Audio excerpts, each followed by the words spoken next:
आज की कहानी एक ऐसी किताब की कहानी है जो कोई आम किताब नहीं बल्कि बहुत ही खास किताब है। ज्यादातर हम सब ने अपनी जिंदगी में कभी ना कभी कोई ना कोई तो किताब जरूर पढ़ी है, मगर क्या आपने कभी ऐसी किताब के बारे में सुना है जिसे शैतान की सबसे बड़ी किताब कहा जाता है?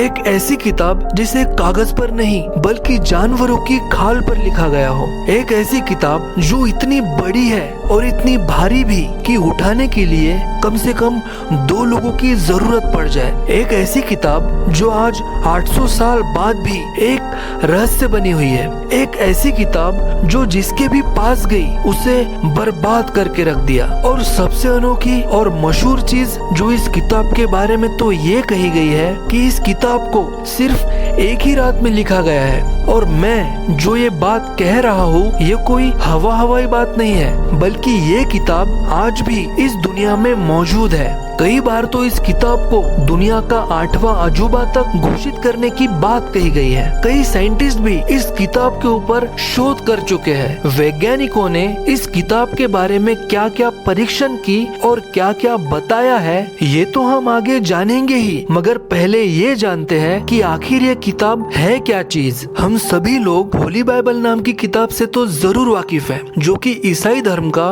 एक पवित्र ग्रंथ है। जैसे हर धर्म का कोई ना कोई तो पवित्र ग्रंथ होता ही है, मगर जिस किताब की हम आज बात कर रहे हैं वो एक शैतानी ग्रंथ है जिसका नाम है द डेविल्स बाइबल, यानी शैतान की किताब। ये किताब पूरी दुनिया में एक और दूसरे नाम से भी मशहूर है और वो नाम है कोडेक्स गिगास। इस किताब में कुल 310 पन्ने हैं जो कि जानवरों की खाल से बने हुए हैं, जिसके लिए लगभग 160 गधों के चमड़ों का इस्तेमाल किया हुआ है। कहते हैं इस किताब में पहले 320 पन्ने हुआ करते थे, मगर आज सिर्फ 310 ही बचे हैं। उन बाकी 10 पन्नों में क्या था और उन पन्नों को किसने और क्यों हटाया ये आज भी एक रहस्य है। ये किताब 36 इंच लंबी, 20 इंच चौड़ी और 8.7 इंच मोटी है और इस किताब का कुल वजन जो है वो लगभग 75 किलो है। तो अब सवाल ये आता है कि अगर ये किताब शैतान की किताब है तो ये लिखी ही क्यों गई थी और कब लिखी गई थी और इसे किसने लिखा और आखिर इस किताब का जन्म आखिर हुआ कैसे? चलिए जानते हैं। इस वीडियो को पूरा देखिए, यकीन मानिए आप चौंक जाएंगे। Hello guys, I'm Blackie and you are watching The Blackie Show.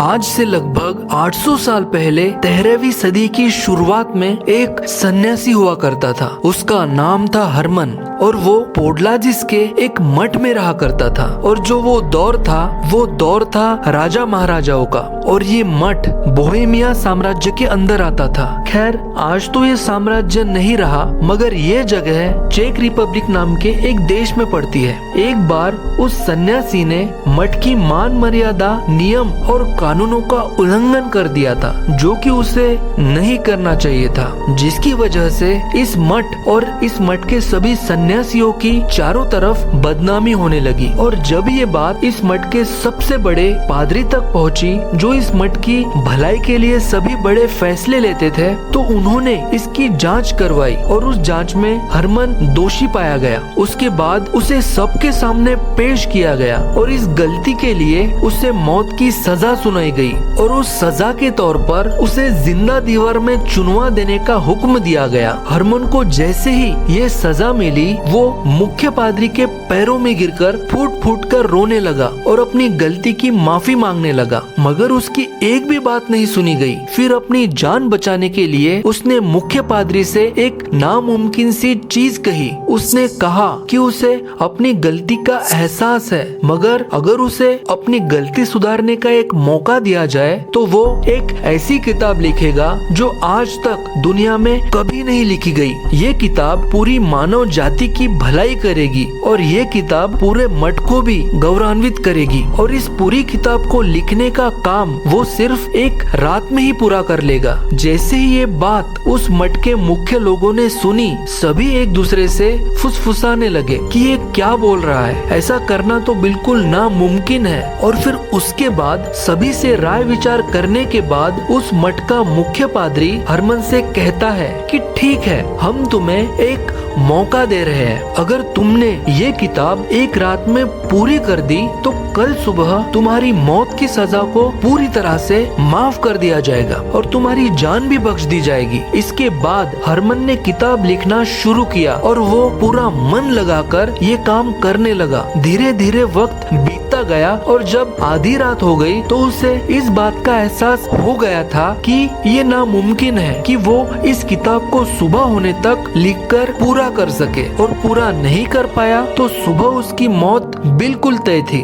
अब उसे कोई रास्ता ही नहीं सूझ रहा था। उसके पास सिर्फ दो ही ऑप्शन थे, या तो वो ये किताब सुबह होने तक पूरी कर ले और सजा से बच जाए जो कि नामुमकिन था, या फिर सुबह अपनी मौत के लिए तैयार रहे। इसी तरह कुछ वक्त और बीत गया और अब उसके पास बहुत ही कम वक्त बचा था। इसके बाद उसने एक ऐसा काम किया जो कि शायद वो नहीं करता तो इस किताब का जन्म नहीं होता। आमतौर पर जब कोई भी इंसान किसी मुसीबत में होता है तो वो अपने भगवान अल्लाह या ईश्वर को याद करता है, मगर उस सन्यासी ने इसकी बजाय शैतानों के देवता लूसीफर को याद किया और आधी रात के बाद एक विशेष पूजा और प्रार्थना की, और उस प्रार्थना में उसने शैतान के देवता लूसीफर का आह्वान किया और प्रार्थना के जरिए उसे अपने पास बुलाया। क्योंकि हरमन एक बहुत ही पहुंचा हुआ सन्यासी था और मठ में रहता था तो उसे ऐसा करने में कोई दिक्कत नहीं हुई और शैतान तुरंत उसके सामने आ गया। उसके बाद हरमन शैतान से ये कहता है कि वो इस किताब को सुबह तक पूरा करने में उसकी मदद करे। तो शैतान उसे बोलता है कि मैं सुबह तक तुम्हारी इस किताब को पूरा तो करवा दूंगा, मगर मुझे इसके बदले में क्या मिलेगा? तो सन्यासी बोलता है कि मेरे पास तो तुम्हें देने के लिए कुछ भी नहीं है। तो फिर शैतान बोला, तुम एक चीज तो मुझे दे सकते हो और वो है तुम्हारी आत्मा। हरमन के पास कोई और चारा ही नहीं था तो वो अपनी आत्मा शैतान को बेचने के लिए तैयार हो गया और इसके बदले में शैतान को सुबह होने तक उस किताब को पूरा करना था।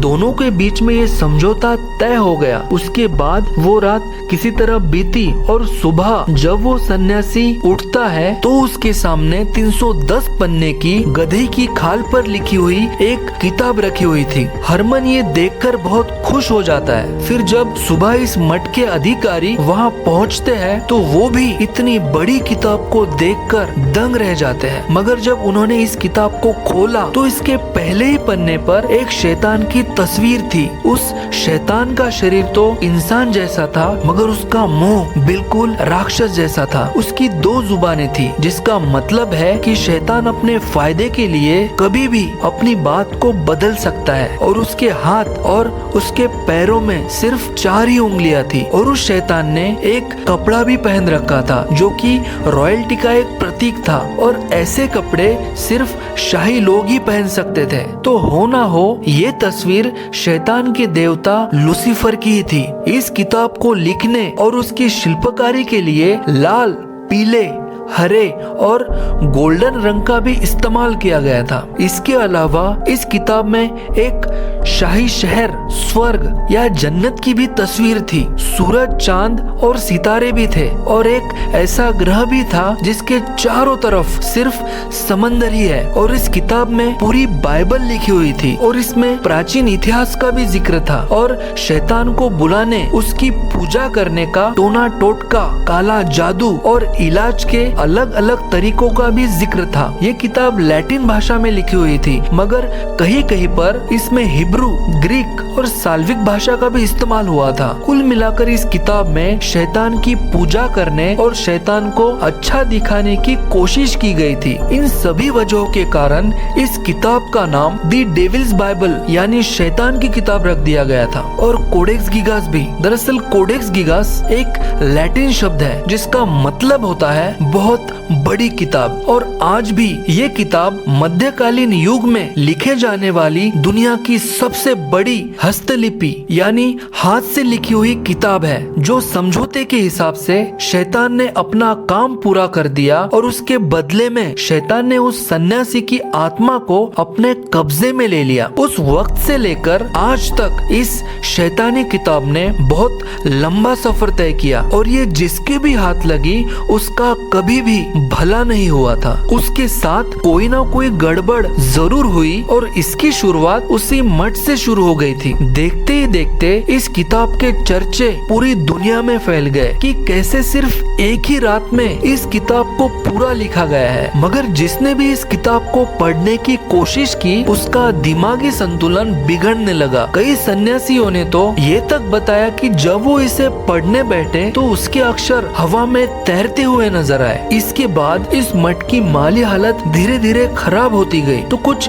पैसे आ जाए इसके लिए उस मठ के लोगों ने वो किताब सैडलेक में एक दूसरे मठ को बेच दी। जैसे ही ये किताब वहाँ पहुँची उस मठ में एक भयंकर महामारी फैली जिसकी वजह से हजारों लोगों की मौत हो गई। और फिर उसके बाद इस किताब को वहाँ से हटाकर एक लाइब्रेरी में रख दिया गया। फिर साल 1594 में ये किताब प्राग के सम्राट रुडोल्फ द सेकंड को एक गिफ्ट के तौर पर दी गई क्योंकि उन्हें दुनिया के नए नए चीजों को अपने पास रखने का शौक था। इस किताब ने उस राजा को भी नहीं बख्शा और कुछ ही वक्त के बाद ही उस राजा के जितने भी सपोर्टर्स थे उन सभी ने अपने हाथ पीछे खींच लिए, जिसकी वजह से रुडोल्फ द सेकंड को अपनी सत्ता से भी हाथ धोना पड़ा। उसके बाद एक लड़ाई के दौरान 1648 में स्वीडिश सेना ने इस किताब को वहाँ से लूट लिया और अपने साथ स्वीडन ले गए। और फिर इस किताब को वहाँ की महारानी क्वीन क्रिस्टीना के सामने पेश किया गया। कहते हैं कि उन्हें ये किताब इतनी ज्यादा पसंद आई कि उन्होंने इस किताब को अपनी पसंदीदा किताबों की लिस्ट में सबसे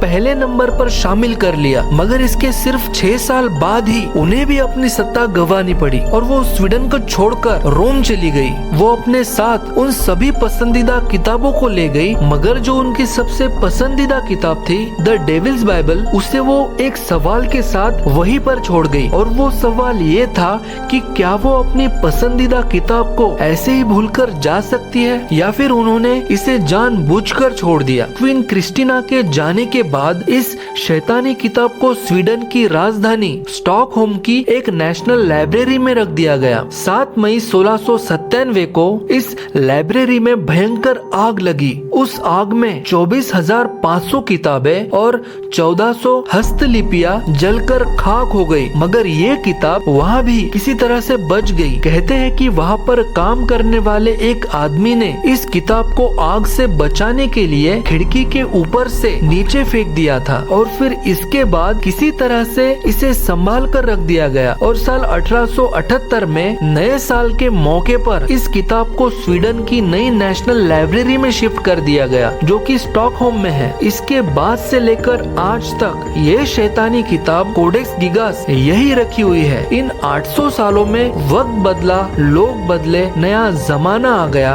और साइंस ने भी खूब तरक्की की। और जब नए नए समय में इस किताब के चर्चे हुए तो कुछ वैज्ञानिकों ने इस किताब के ऊपर रिसर्च करने का फैसला किया। इस रिसर्च में उन्होंने पाया कि इस किताब का हर एक अक्षर एक समान है। चाहे आप इस किताब के पहले पेज की लाइन को देखिए या फिर आखिरी पेज की लाइन को, दोनों एक जैसी ही है। ना तो पूरी किताब लिखने वाले की लिखावट बदली और ना ही स्याही। इस पूरी किताब को एक ही स्याही से लिखा गया है। इस पूरी किताब में एक भी कोई भी गलती नहीं है और इस किताब में कुछ ऐसी चीजें भी लिखी गई है जो आज तक किसी और किताब में कभी नहीं पाई गई। इसके बाद वैज्ञानिकों ने यह भी माना कि ये कोई आम किताब नहीं है। तो जब पूरी किताब में एक ही जैसी लिखावट का इस्तेमाल हुआ है तो इसका मतलब था कि ये किताब किसी एक ही इंसान ने लिखी है। मगर जब इसके ऊपर और स्टडी की गई तो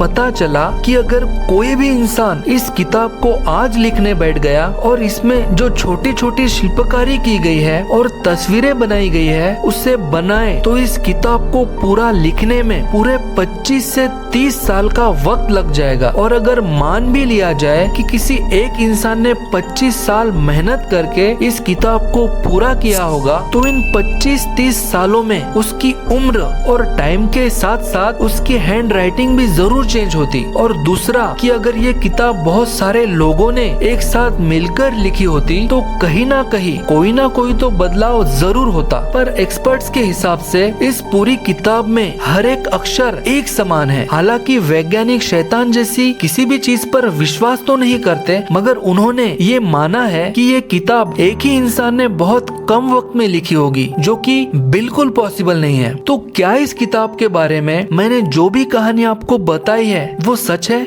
क्या इस किताब को खुद एक शैतान ने अपने हाथों से एक ही रात में लिखा है? क्योंकि एक आम इंसान के लिए ऐसा करना तो बिल्कुल नामुमकिन है। इस बात को इसलिए भी नकारा नहीं जा सकता और झुटलाया नहीं जा सकता और मनगढ़ंत भी नहीं कहा जा सकता, क्योंकि ये किताब आज भी national library of Sweden Stockholm में बहुत ही महफूजी से रखी हुई है और आज भी लोगों के देखने के लिए मौजूद है। और मुझे अगर जिंदगी में कभी स्वीडन जाने का मौका मिले तो मैं स्टॉकहोम की इस लाइब्रेरी में जरूर जाना चाहूंगा और इस किताब को जरूर देखना चाहूंगा। आपका इस बारे में क्या ख्याल है कमेंट में जरूर बताइए। तो दोस्तों, ये थी आज की कहानी। उम्मीद है आपको जरूर पसंद आई होगी और अगर पसंद आई है तो इस वीडियो को जरूर लाइक करिए और आपको इस किताब के बारे में क्या लगता है कमेंट्स में जरूर बताएं और इस चैनल को भी जरूर सब्सक्राइब करिए। और राइट साइड के इस बॉक्स में ऐसी ही कहानियों की पूरी प्लेलिस्ट दी गई है, आप उसे भी एक बार जरूर चेक कीजिए। मिलते हैं अगली वीडियो में।